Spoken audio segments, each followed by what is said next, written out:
I'm Karen Chang, one of the directors of the CFA Society.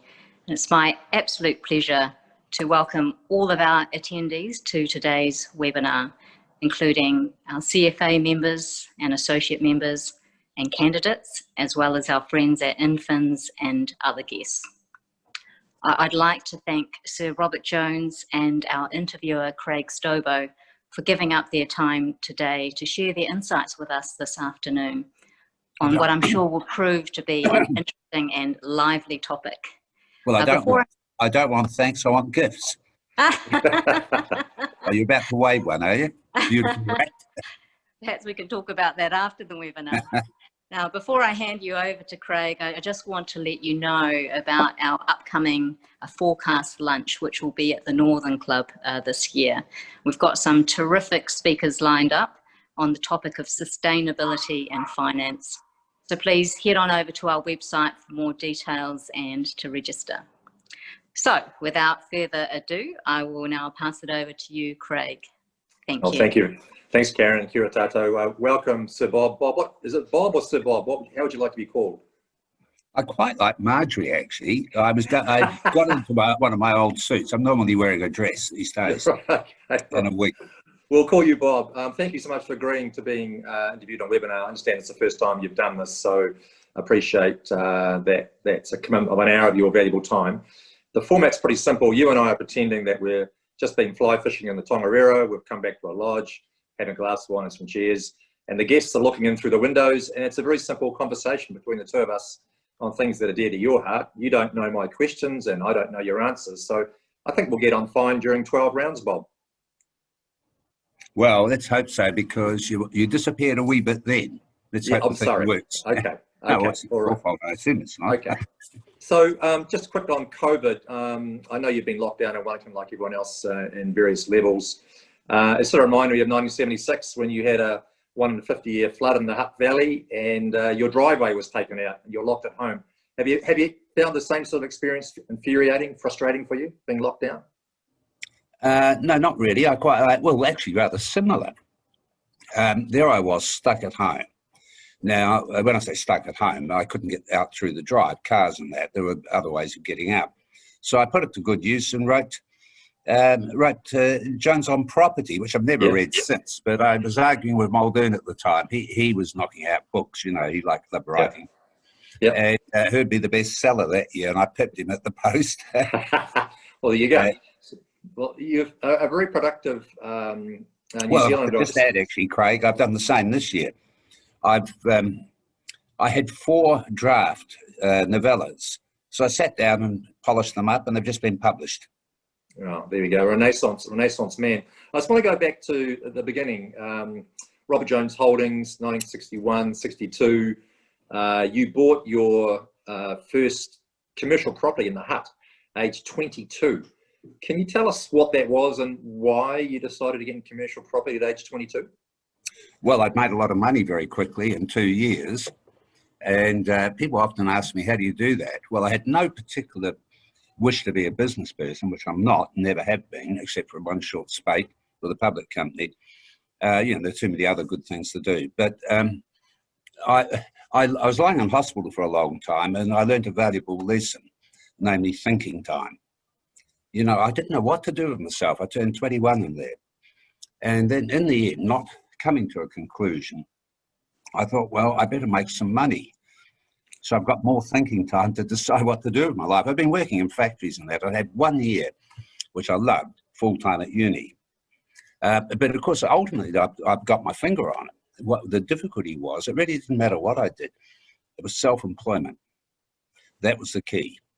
And, you know, I would rather live on a meagre income and have a small shop than run a corporate. Yeah, that comes through very, very clearly, because later on... It's true of many people, of course. You know, we like to be our own masters, and we tend to work much harder. So having worked that out, it was very simple after that. I thought, well, I had to make some money. Now, you know, I didn't come from a moneyed family. Both my parents left school at 12. But again, having the thinking time, and I worked it out. I need to do something intangible. Then I can put a hell of a price on it, and people were correspondingly arrogant thinking of a 20-year-old, but it worked. Yeah. So I sort of created a few little publication things and sold advertising. Yeah. And just put enormous prices on them, and people, they've got no idea what you're going to say, what it's going to cost. And I just made a fortune. I think I was a pound millionaire after 2 years. So having all this money, I had to do something with it. And the hut back then, I know it might sound odd, was much more vibrant than Wellington. It really was quite an exciting place. You've got to remember way back then, 60 years ago, it was a major industrial centre. And fortunately, a lot of those things have gone to Auckland with all the baggage that goes with them. And you can have it. But so it was a very, very vibrant CBD. And it was great fun to be in. And this new building went up, which I thought was awfully smart. It wasn't. It had a sloping window on the first floor. But then it seemed very avant-garde that, it's a bad thing to have in a building. And so I bought it. And that got me interested in buildings. And I still am to this day. It's a prime interest with me, cities. Yeah. You look at, we're in a very interesting historic period. In the entire history of humanity, which is sort of 50,000 years, but in modern humanity, about, say, 7,000 years, what you might call civilization. Say, starting 5,000 years, starting in Mesopotamia and that, and of course in China, in their own forms. This is a very significant time we're living. It's the first time in human history when more than 50% of people live in cities. Not only that, demographers all project it'll be 75% of people in another 25 years. And cities are wonderful. They used to be hellholes, 100 years ago. They're not anymore. People now retire to cities. There are many affluent people retire to cities. They used to go to Nelson and places like that. Now they get themselves an apartment, in Oriental Bay or on the wharf in Auckland, that sort of thing. So cities are now wonderful centres. We pay attention to how we look after them with parks and all sorts of things. They are this, I love cities. I love being in cities. So and what if you love them, we like owning them. Yeah. So why did you decide in 1966 then to add to that portfolio in Auckland then? What was the attraction of Auckland if you were happy with the hut? Well, Auckland wasn't as significant back then as it is now. I mean, Dunedin then was the financial capital of New Zealand. It was an historic hangover. All banks, insurance companies had headquarters in Dunedin. It started in the 60s. They bypassed Christchurch and put them in Wellington. Then ultimately, as Auckland just kept expanding, they went to there. But, I was up there for all sorts of reasons, boxing and involvement and all that sort of thing. And an office building came up, and I bought it. It was quite newsworthy at the time. You didn't get private individuals owning office buildings, but then, of course, I found Australia, and Australia has been wonderful to me over the years. I've got to say, why reflected the difference in the people. Here, I was constantly sneered at. I put my hand up, for example, for what even today, I mean, for God's sake, it tells you how the hut's changed now. It's still Lower Hutt's tallest office building. And I put my hand up nearly 60 years ago for that. Yeah. It's a bit of a dog now, the standards then were very different. But, and it was immediately called Jones's Folly. I made a killing out of it, but there was constant sneering. I went over there. It was the absolute opposite. Arms were wide open. Everybody just went out of their way to help you. It's true today. Yeah. Thank you. So just want to talk a little bit then about your description of your activity. You're very adamant that you're an investor and not a developer. So just relate to us what you think the characteristics are of an investor and why you've stayed away from development. Well, we have to make money from to continue buying. It can't just rely on the rent. So our strategy is pretty well proven. We buy in recessions. And we were sitting on nearly $250 million cash. Why? They say, well, nobody forecast the virus. I did, but not specifically. Why? Because in every decade since the 60s, when I first started to buying at the beginning of the 60s, and around about the end of the decade, without exception, something no one could have forecast happened. And I'm not into witchcraft, but the cold hard fact is 6 decades, you see a pattern. So we've been amassing cash, waiting for what it is, the surprise that's coming along. In this case, it was a virus. And we're in a terrific position, and we'll be buying up big. We've already know where we'll be buying. We're going to Central Europe primarily. We're going into England as well, in Scotland, obviously, where we are now. I mean, we're in Glasgow with 5 buildings, office buildings, but we love owning them. We do them up, we look after them, we have a reputation for the way we look after our buildings, and we love owning them. I mean, it's you know, I'm not trying to be silly when I say this, it's akin to stamp collecting. Well, people don't collect stamps anymore, but we're all collectors. Well, most of us like to collect something. I was a very big collector of Oriental porcelain for a while, but there's a limit to how much you can have, you know, art and so on. Nobody in the world probably buys as much art as I do. I would buy 6 paintings a week, every week on average, because we put them in our offices. Yes, yes, no, it's very clear. So yeah, is the quality full time just start handling that. Yeah, so it's the cash flow, the quality buildings, the tenant relationships, long leases, and you often said... To answer your question, Craig, sorry to interrupt. About 1990, I was asked by the Property Council, then known as BOMA, of course, in Sydney, would I do their monthly dinner address?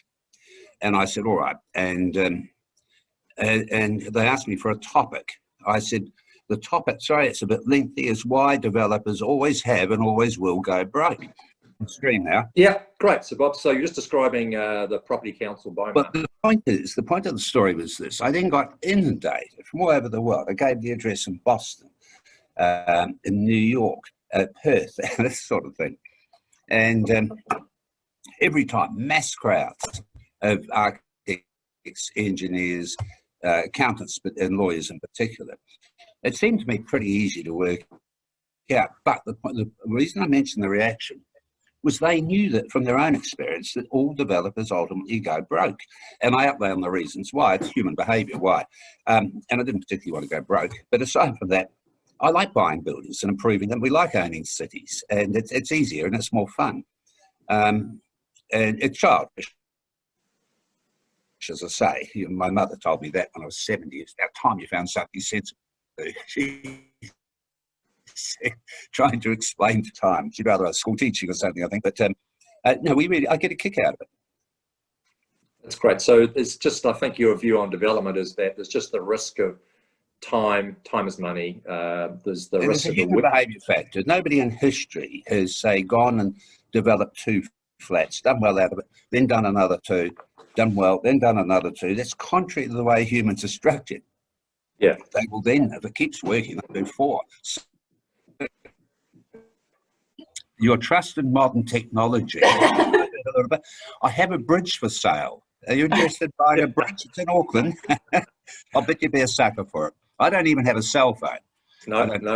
So we're on the human condition of developers. Well, it's a human behaviour. As I said to you, I don't know how much you heard. Nobody goes on just doing the same thing. It's natural. Well, we'll do twice as much now, and then they get caught out every time. I've watched it 1,000 times all over the world. They all go broke. Aside from that, if you're about making money, it's a bad way to make it. Thank you. So my desk was at fault. Yeah, that's the problem. It's a desk, Bob. So thank you very much. So finished.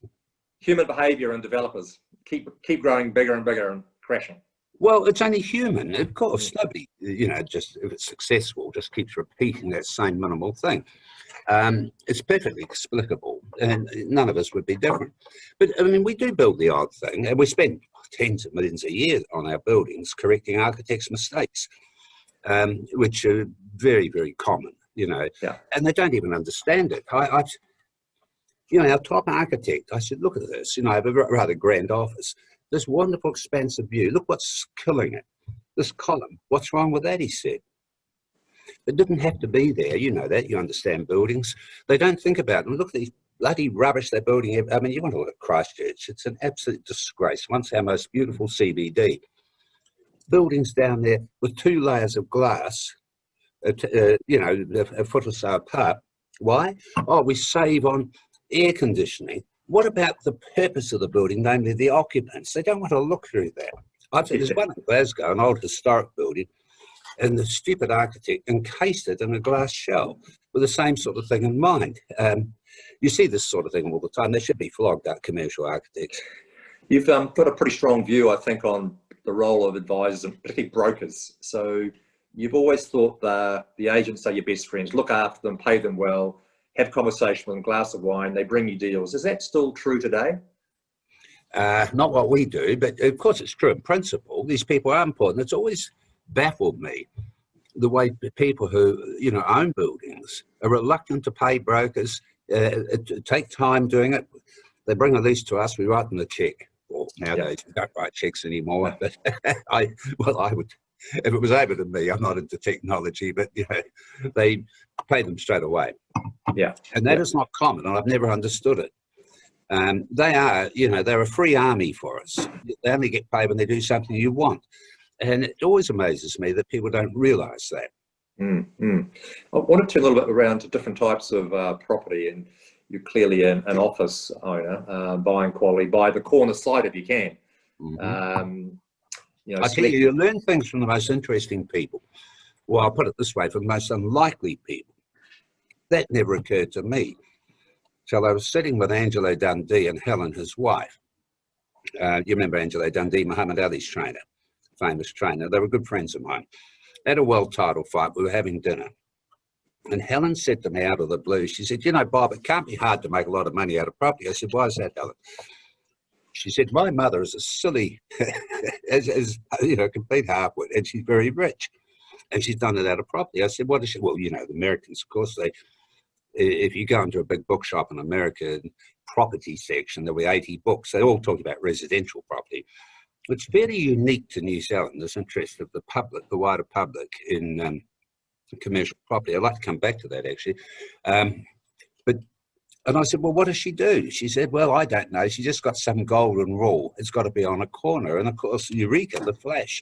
Another time, and this was symbolic, a Chinese girl, I mentioned that because she had black hair, therefore she could wear bright colours. And she picked me up in Auckland. She was one of my many girlfriends over the years. And I'd give her a lambasting how much she was spending on clothing, because I'd certainly pick it up. It would be bright, It was what she'd be well dressed because she could wear bright colours with black hair. And she's driving along, feeling a bit guilty, and then she piped up and said something. She said, well, you've got to remember, I don't buy fashion.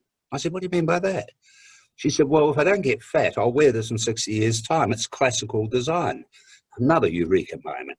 Then I realised why the architects go wrong all the time. They follow one another in a fashion. I'll give you one example that people can relate to. We've probably removed about 10. Some silly bugger did it, so they all copied him, of covering sometimes a lovely design facade, and then having a glass for the veranda, a glass sheet coming down at an angle. You've seen them. Well, you won't see many now because we've removed them all, I think. Down, covering the first floor. Ugly as hell, out of sync with the general aesthetics of the building. So we've taken them off. You've got to remember, we're the only country in the world that has verandas in our cities. Yeah. And it baffles me because they can be a very nice feature of a building. Simplicity is usually the answer. So they all copied that. That was 30 years ago. It became voguish. I think we've taken the last one down in Queen Street. We took the last one down in Lambton Quay this year because we own the most buildings in the CBD in Wellington. So we inherited about 6 here. And so we're always correcting architects' mistakes. By God, there's plenty out there being built to be corrected. Steel crisscross beams. Yeah. Nobody apparently occupies the building. They don't want to look at steel. They want to look out the window. I'll give you an example of how dumb it is. You recall that up until perhaps 5-6 years ago, BBC television, the symbol that they flashed up was always Big Ben, which was built, about 1855, I think. And suddenly it was no longer Big Ben, it became the Gherkin. And everyone thinks the Gherkin's marvellous. Have you been in it?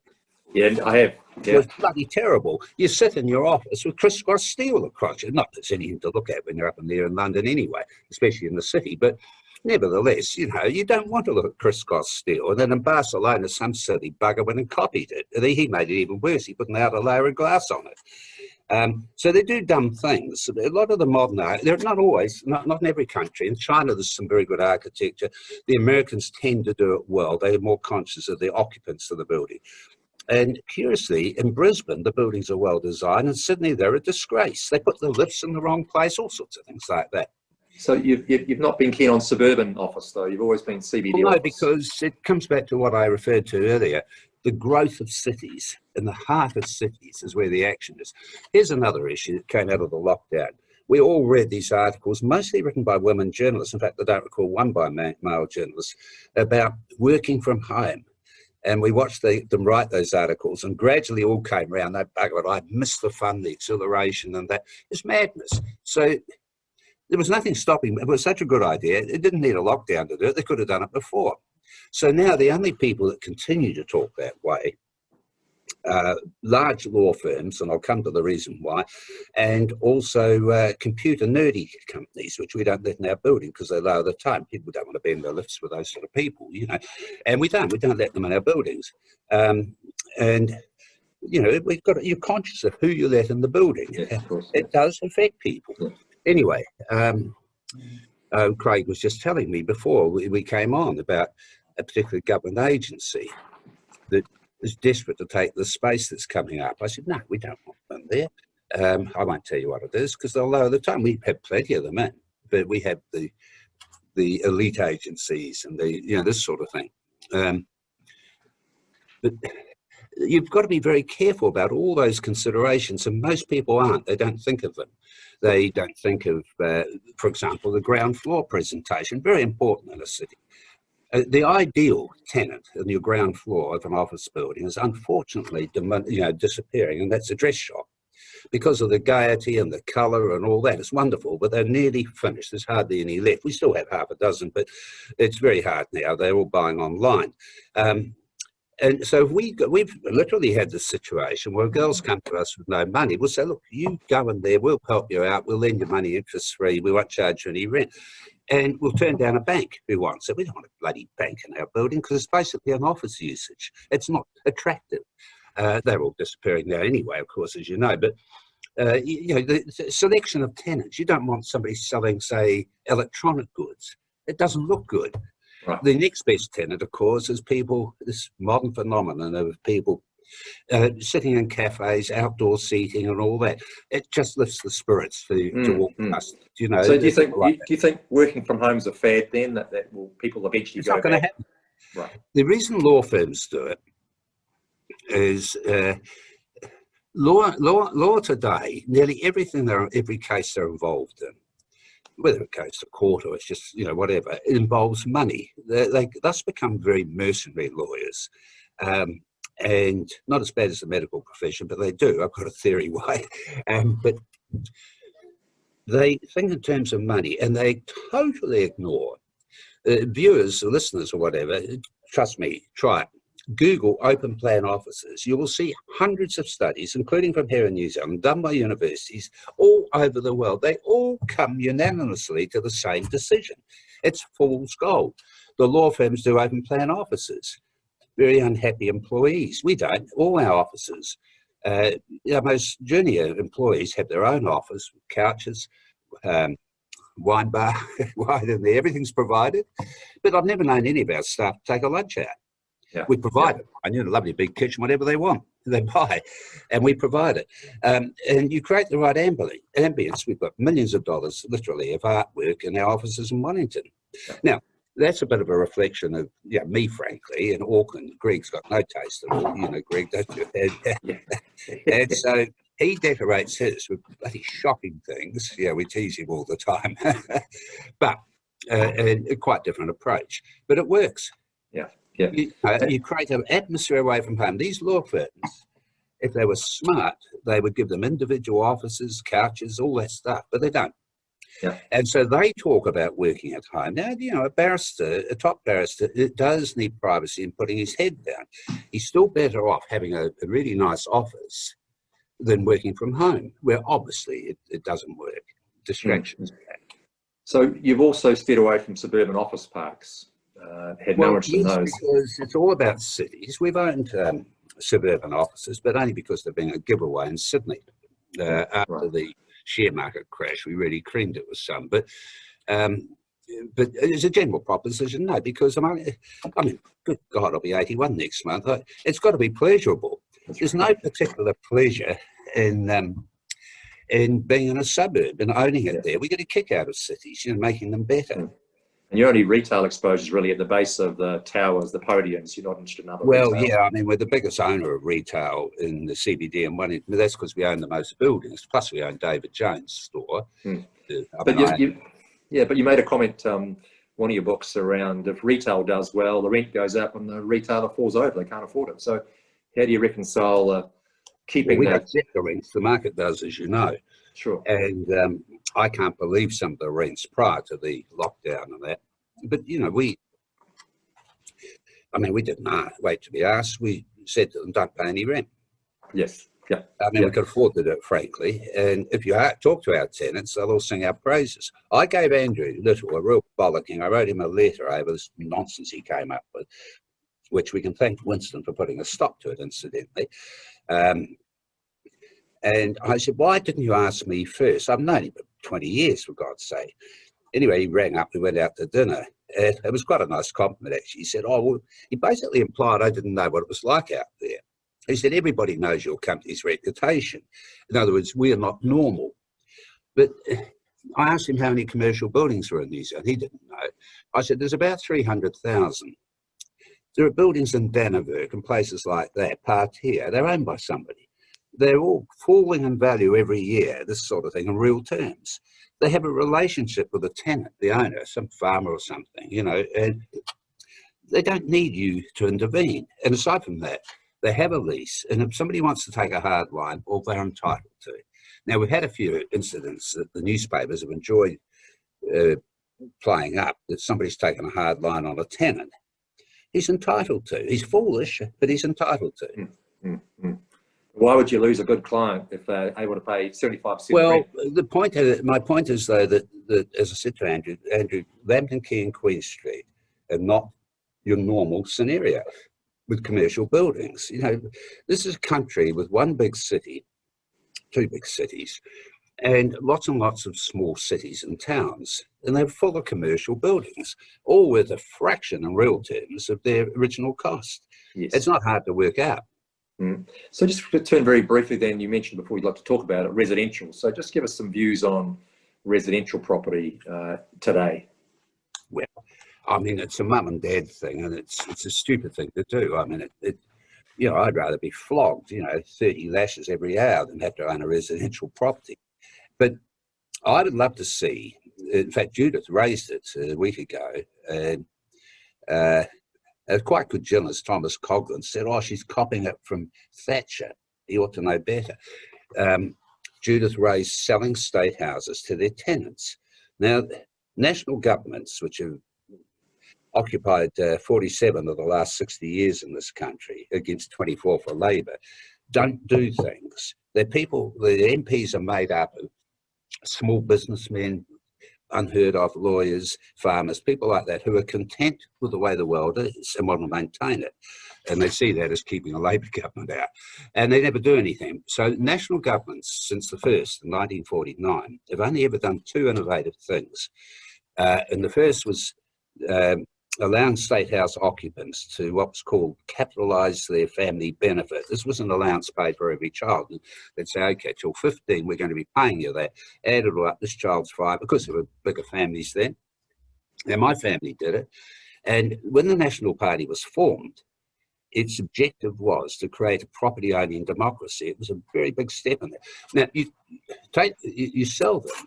It was put on pretty soft terms, of course, but providing them rental homes anyway, they're obviously subsidised massively in real terms, costs. So it was a very good thing of creating that. You created a middle class. People had a stake in the ground. They felt differently about it. They joined the table tennis club committee, the parents, teachers society, this sort of thing. They don't. The danger of what's happening now, where we're down to, I think, 35% rental properties, people living in rental accommodation, is you get too much of a transient society and those other functions disappear. So it's important that people own their own homes, and a lot of nonsense is talked about it, and it's good that they go up in value. It's terrific. It's an inducement, and all this talk is too hard to get on the ladder. It's just sheer bloody nonsense. They want it easy. That's all the modern generation. Didn't get it easy back in the 50s and 60s. People married young then. And the couple would work in jobs, part-time jobs on the weekend and all that for the deposit.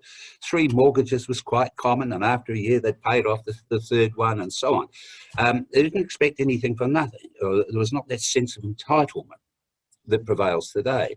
And so I think it's all a very desirable situation, but I would like to see them sell these bloody houses to the occupants. You will see a different approach from those people. They feel differently about it, less social problems and so on. But there's also another factor that we live in a different society than I grew up. And look, when I grew up in Lower Hutt, the chaps were married by the time they were 21. There was very good reason for that. And the girls were 19. Pre-pool day, they were virgins when they married. And if somebody from the Hutt married a girl from, say, Wanganui, that was incredibly exotic. How on earth did you ever meet? Now you could say, well, you could imagine this conversation. Oh, Bill's engaged. Oh, really? About time. He's 38 after all. Yeah, but Bill's in London, the son. Oh, who's he engaged to? Oh, a girl from Bolivia or a girl from Kazakhstan or something. No one blinks an eyelid. It's a wonderful world. I love it. It's been temporarily halted by the virus, but I love all that mixing and so on. So it's a very, very different world. And so we've got a lot more single people living in homes for a number of reasons. And they want to live in the CBD. They don't want to live in the bloody suburbs. I'm not knocking suburban life. It's good for family life. But the cities are where it's all happening, where it's fun to be. So on the residential piece, a lot of this, of course, depends on leverage. Do you have your views on borrowing, which you've called an essential part of commercial property investment? In the 60s, it doesn't work without leverage. Yeah. So what's appropriate? I mean, we're pretty under-leveraged by a huge degree right now, but there's no point us levering up. What are we going to do with the money? We've got to wait 2 years for the enormous crash that's coming next year, when the truth of the reality of the situation is no longer smothered. Mass unemployment worldwide. I mean, last year they were marching about the world coming to an end. I don't knock it, mind you, but with global warming, they're correct. I just don't want to be nagged by children. And this year, what's it been? Oh, Black Lives Matter. You'd have been out marching, I imagine. And were you? No, I wasn't marching. I saw you. I mean, the silliness of the faddish behavioural aspects of it. 100 people marched in Nelson chanting Black Lives Matter. Nelson, New Zealand, just nonsense. Next year, they'll be marching the unemployment. After that, they'll be marching Attack the Rich. So is that one of the reasons why you're thinking of Central Europe? Going overseas? We are overseas, but we're going to Central Europe because what's the point if they want to take it off us? Why bother? But Central Europe, which are part of the world I quite like actually. But Latvia, we'll go to Riga. There's a number of reasons why. My chaps walk down the road, as I've made them do. Go and walk down the road in Riga, and they will agree. You can smell it. It's us. Vilnius, the other two Baltic states are a little bit too small. They don't have a proper CBD. Oh, Lithuania does it, but we're thinking about Kiev as well. And there are a number of reasons I'll explain about that. It's a marvellous city. So we've got to be in cities we like, which includes obviously Budapest, which we know quite well. And we're going to see all the funds that own these. The thing that's happened in the last 10 years never happened before. Was hitherto, when I first started, office towers, such as they were, there weren't many, were nearly all owned by institutions, namely banks and insurance companies. They've sold them all since. I bought a lot of them from them. Now they're owned by funds. Now, after 2008, the money printing started. And we know where that money's going to go. We've got the track record. It all ultimately ended up in the share market and in the commercial property market with all these funds. Desperate, and it became just the bigger fall principle. We keep piling it on.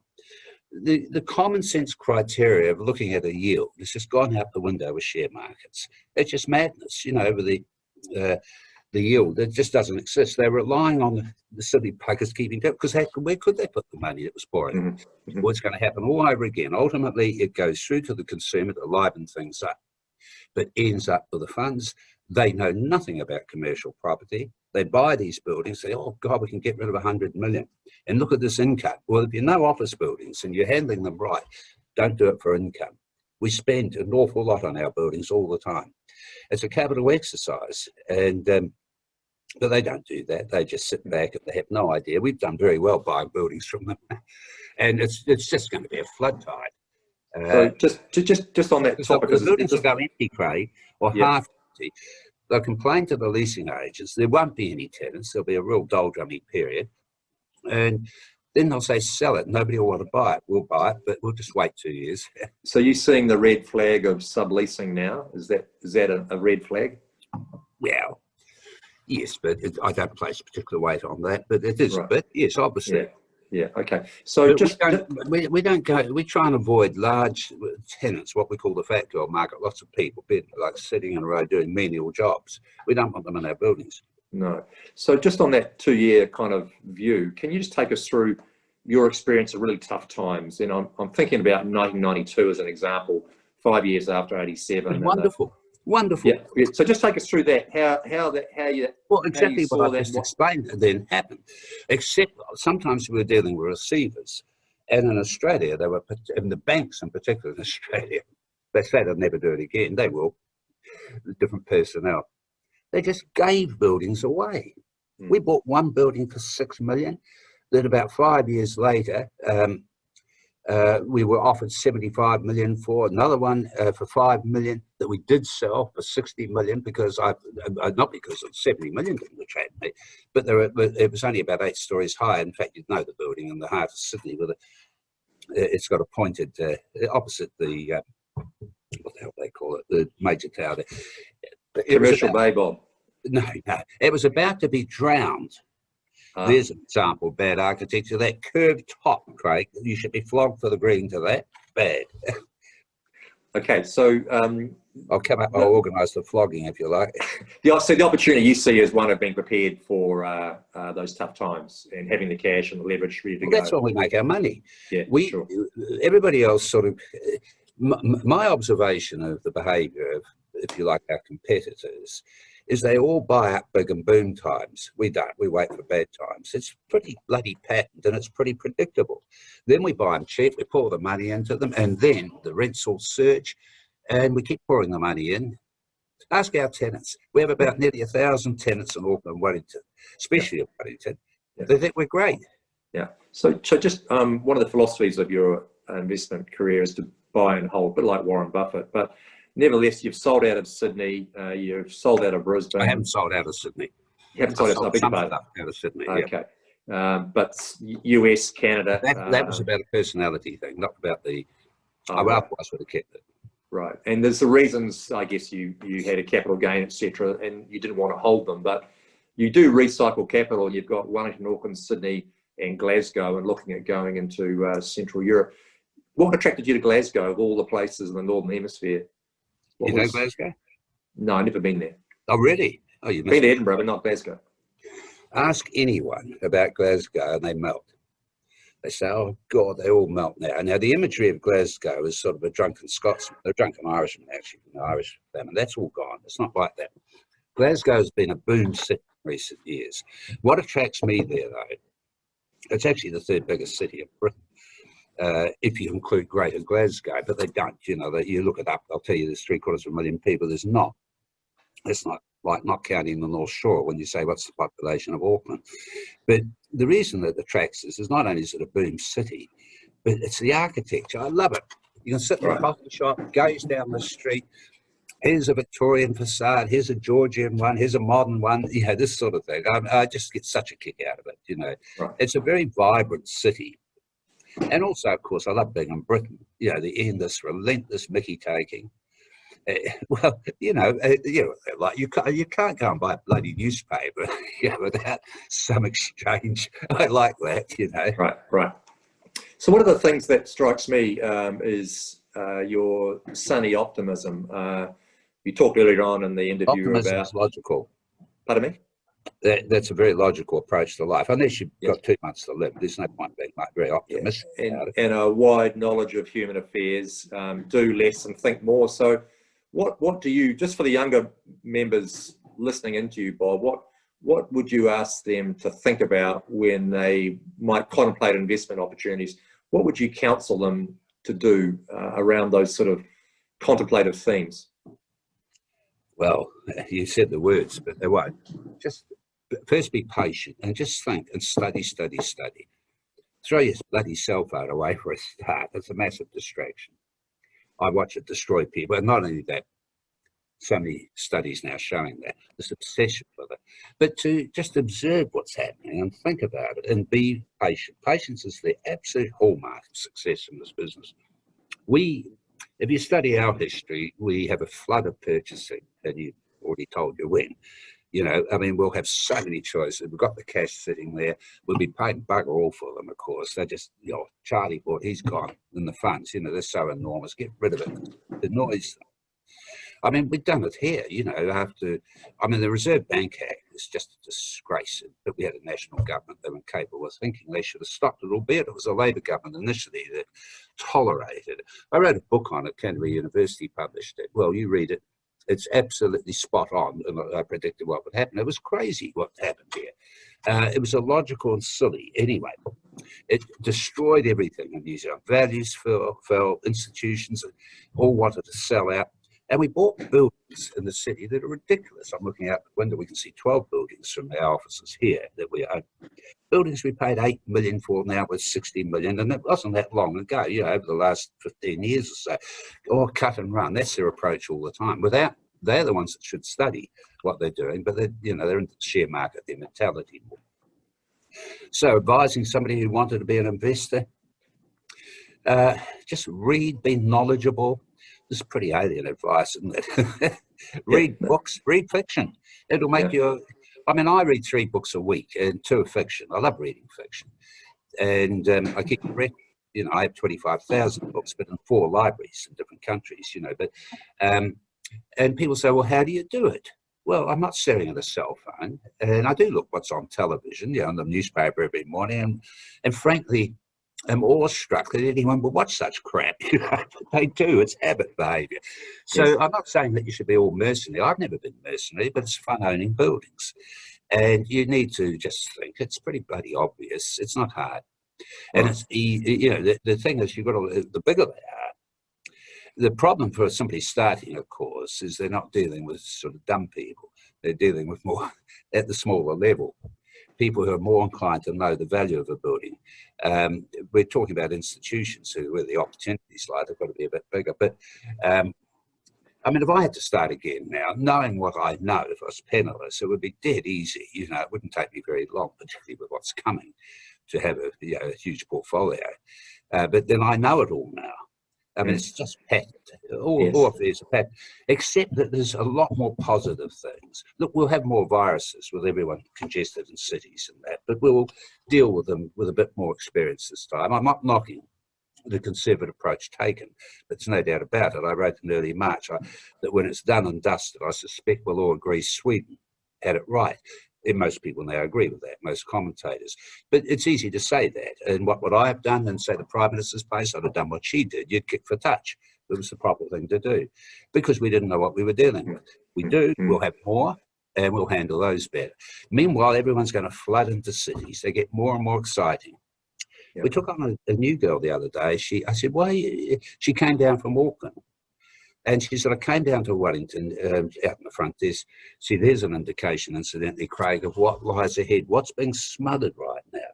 Always have a problem, even though we have lovely offices, getting anyone in Wellington, always a full employment city, is a receptionist answering the phone and making me coffee, that sort of thing when I come in. We had 225 written applications. Trust me, that's a real... Unheard of. Have the real scene out there that's been smothered with printing money and throwing it around. I'm not too worried about the debt. You get stupid things being written about all our future generations inheriting that. Future generations inherit. The day somebody's born, they inherit a going concern a zillion times bigger than the debt that's been paid for by previous generations. That's right. So that's a debt they can never repay. They're all bloody dead. That's so net wealth. Got to have some, and also our debt by normal standards is not high. But I do worry about the tendency of thinking it's easy just to print money. There's a question that came through from the audience. If we're in a 12 round... They haven't all run away. No, I don't. Well, I don't know. I can't tell from here, but I'm assuming there's about 280 are registered. So we'll just say they're still online. But one question came through: if we're in a 12-round fight with this virus, if we're in a 12-round fight with this virus, what round do you think we're in before the crash that you mentioned? Well, hang on, they're two unrelated things, frankly.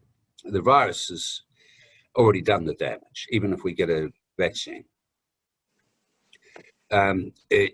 People are more cautious, expansion, all that sort of thing. Obviously, if we get a vaccine, it is still an if, but probably we will, given human history.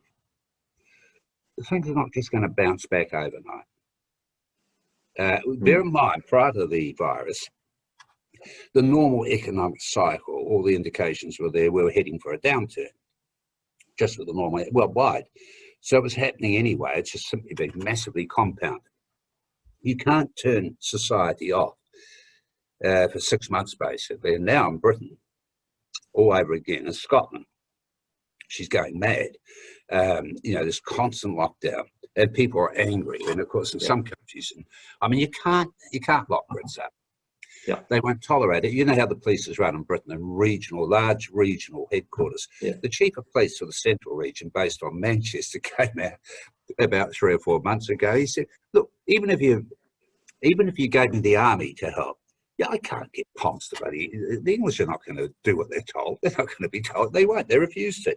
If you look at the few books that were written by Continentals from the 18th century, going over, walking around England, they all made the same comment about the English character. They're very independent and they don't like being regimented. Now, the French and the Germans, and I'm not knocking them, the Dutch and that, they actually like being regimented. And that was the primary reason pulling out of Brexit. All the Brits were, they knew the logic of free trade area, but it was always, and Enoch Powell warned them of that. He told them, don't vote for it. Don't vote for the common market. And he was the original, right-wing economics man. But he said they will not be satisfied with simply economic free trade. They'll want to tell you, what time you have to get up in the morning and all that. Well, it's true. You know what they're like, because they like creating rules and they like receiving rules. The French and think of the French rioting last year, what they call it, some label. They were asking for more government. Can you imagine that? Everywhere else, less government. And that, of course, is why we're particularly honing in on Central European cities, because they will have the same thing of, Western funds in the main owning these buildings. They won't be able to let them. That's only temporary. And they are too close to communism, 30 years, to not forget. The market economy works. We've forgotten that. And wanting to put layers of rules over everything. I've got to say, I've got to exclude New Zealand. We're not nearly as bad as elsewhere. You got questions come through, Bob, sort of segue into a bit of the design issues you raised earlier around sustainability of buildings. So carbon zero, heat loss, etc. You talked about the configuration of the offices themselves, but what about the structure of the buildings themselves and around sustainability? About the earthquake risk, no question about that. But as we take the view here in Wellington, it's been an advantage for us because we've been able to afford to completely unnecessarily take them up to this ever-increasing higher standard, and our rivals simply can't or won't. And a certain calibre of tenant sort of wants to know about those things, so that's why we're always a full house with people that we can't accommodate coming to us. And we do own a lot. But there's, as I say, a lot of hyperbole about the earthquake risk. There's a Chinese chap, or Chinese-American professor in San Francisco. The professor of earthquakes, or whatever it is, what do you call it? And he wrote a piece about 4 years ago in the Times, saying he just thought we were mad in himself. We weren't properly weighing the risk with the amount of billions of dollars you were ordering to be spent. Here's the funny thing about Wellington. You'd be familiar with Cuba Street. The average age of those buildings up there is probably something like 130 years. And a lot of them don't even have any structural support at all. It's bricks on bricks. Every earthquake, the thousands of earthquakes have, none of them are affected. None of them ever affected. And of course, it upsets the council and the engineers because it denies what they say should happen. Except it doesn't happen. We are over exaggerating the risk. But life's full of risk. But you've got to weigh up, you know. That's right. I mean, otherwise we'd never get out of bed. I mean, the public servants in Wellington, the lower levels, and they're still hiding under their bed at the moment. They're not. No, but they are. And likewise for the corporates in Auckland. I was up there last week, and you know, Greg warned me. He said, "Look, it's still quiet on Queen Street," and it was. It's not as bad here, but there's still layers of them that are seizing the opportunity not to come in. Another question for you on starting out investing in commercial property via the listed real estate investment trusts, well, that's not investing in commercial property. That's giving somebody else to do. Yeah, well, just wanted your view on the listed versus unlisted, because you've had listed experience as well. Well, and yeah, unlisted. That was something I talked into doing for reasons I won't bore you with now. But God, I think back to the things I was doing at the same time. I was running boxing and I was running the New Zealand Ballet when I got talked into that. I couldn't stand ballet, but it was interesting. Also, the best board I ever served on. God, we had fun. But I just seemed to do that stuff and never get tired. And I was spending 3 months a year fly fishing at Turangi, but I guess it was an age thing. I can't ever remember feeling, oh, I haven't got time. You know, I was writing books and articles and that. And I guess it was an age thing. I was in my 40s. Is that the golden age? Pass. I'm asking you. No, you bloody well pass. I'm asking you to think back. Possibly. But you did touch on something I wanted to mention. There's green buildings. Did you say that? Yes, sustainable green buildings, yeah. A lot of stupidity talked about that. I'll give you an example. I was fishing up at Turing. I was watching the TV news. And there they were with the tower being completed down at the bottom of Queen Street. Is it the accounting firms? What is it now? PwC, Bob. Thank you. And they were proudly going on about it. And they were going on about, this is the lead story, and all the water, we'll supply our own water. We've got tanks up there. The second lead story was the floods in Auckland. Auckland's a wet city. There's no need for this crap. Common sense has gone out the window. Now, the underlying green issue is how we generate electricity. Electricity is going to be virtually free. Why? Because, as The Economist did a feature on this, on fusion power, about 4 months ago, and they did come up with a conclusion that some people might object to, but I found it quite a fascinating conclusion. You know, 6 pages about fusion power. Now, we've actually, the humans, French, but have mastered it. They now have produced fusion power, but they've used more electricity to do it than they're producing. But as The Economist wrote, the world's best brains, the most cleverest people, are always physicians and physics. If I pronounce it right, physicians, not doctors. And they all they're all over the world. I mean, Britain's got a huge fusion power research base. And for that reason, human history, you alluded to me being optimistic before, this was an optimistic comment. They said human history says they will master it. Then electricity is free and clean. There's no nuclear factor, no radiation factor. And it's such a fortune to who breaks through first. But electricity could be free there. It's so simple. There's enough electricity in your thumb to keep the world lit up 24 hours a day. And that applies to, you know, flying aeroplanes, all transport, everything else. It'd be a golden era ahead. As long as we don't destroy ourselves, which I don't think will happen. Best thing ever happened to humanity, of course, was dropping the bombs on Hiroshima. It showed the world the dangers. Well, now they're trivial. So now it's peace marching. The First World War was white flagging.